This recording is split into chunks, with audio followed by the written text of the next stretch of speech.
Halo, co-friend. Pada soal ini ada kawat AB yang digerakkan dengan kecepatan tertentu, arahnya ke kanan, dan ia berada di dalam area yang bermedan magnet. Mengakibatkan ia akan mengalami gaya Lorentz. Nah, kita akan mencari besar gaya Lorentz dan kemana arah dari gaya Lorentz itu, seperti itu. Oke, sebelumnya tadi di sini tidak ada titik B-nya ya, maka di sini kita kasih titik B.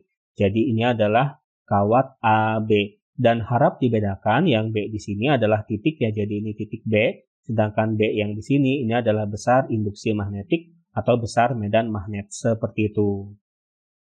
Di soal diketahui kalau panjang dari kawat AB-nya, yaitu L, sama dengan 30 cm atau 0,3 meter. Ia digerakkan ke kanan dengan kecepatan sebesar V, yaitu 25 meter per sekon. Kemudian di sini ada hambatan ya, yang mana besar hambatannya itu adalah R, yaitu 10 ohm.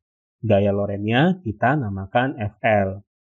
Perhatikan bahwa ketika ada kawat yang digerakkan dengan kecepatan tertentu dan ia berada di dalam area yang bermedan magnet, maka akan dibangkitkan GGL induksi yang dirumuskan dengan GGL atau epsilon sama dengan min BLV sin theta. Dengan ini ya, ini adalah epsilon atau GGL induksi yang dibangkitkan, kemudian B-nya di sini besar medan magnetnya sudah diketahui. 4 dikali 10 pangkat min 3 Tesla. L-nya kita masukkan, V-nya 25, dan theta ini adalah sudut yang dibentuk antara B dan V-nya.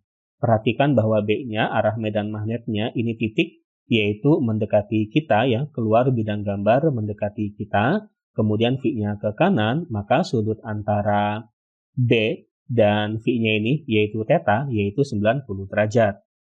Sin 90 derajat itu nilainya 1. Dan setelah dihitung hasilnya min 0,03 volt.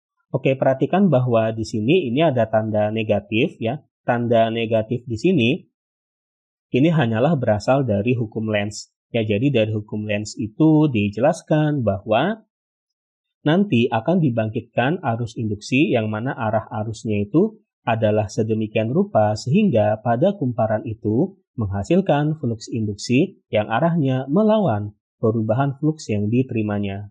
Makanya di sini ada tanda negatif. Ya, jadi besar GGL induksinya itu adalah ini 0,03 volt. Ya, tanda negatif di sini hanyalah dari hukum Lenz saja. Nah, dari sini kita bisa mencari arus induksinya menggunakan hukum Ohm, yaitu I sama dengan epsilon dibagi dengan R.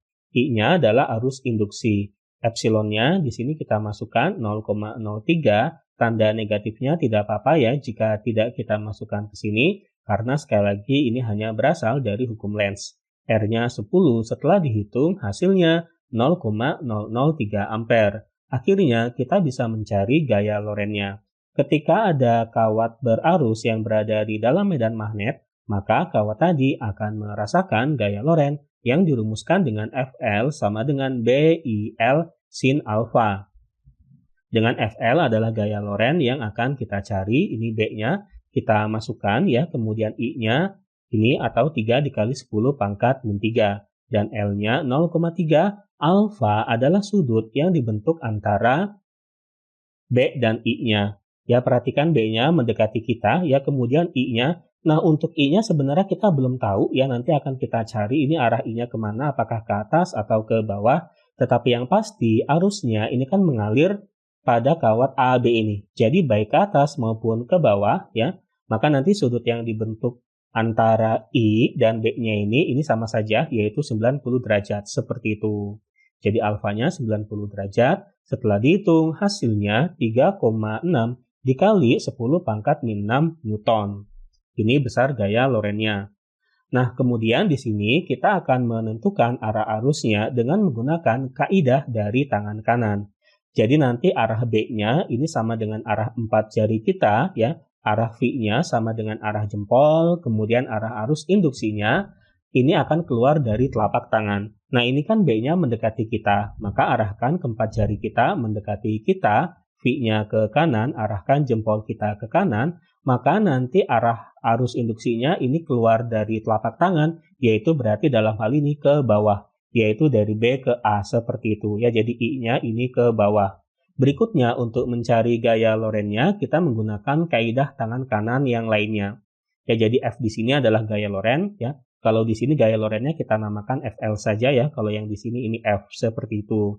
Nah, dengan menggunakan kaidah tangan kanan yang lain lagi yang ini ya, maka nanti B-nya sama dengan 4 jari, lalu jempol ini ya sama dengan arah arus I, kemudian gaya lorennya keluar dari telapak tangan. Oke, kita mulai dari I-nya ya. Jadikan di sini arah arusnya ke bawah, arahkan jempol kita ke bawah. Kemudian di sini arah medan magnetnya mendekati kita, arahkan keempat jari kita mendekati kita, maka nanti arah gaya lorennya yaitu keluar dari telapak tangan yaitu ke kiri. Jadi gaya lorennya FL arahnya ke kiri sehingga di opsi jawabannya itu adalah yang B. Besar gaya lorennya ini 3,6 dikali 10 pangkat min 6 Newton dan arahnya ke kiri. Oke, nilai jawabannya, sampai jumpa di soal berikutnya.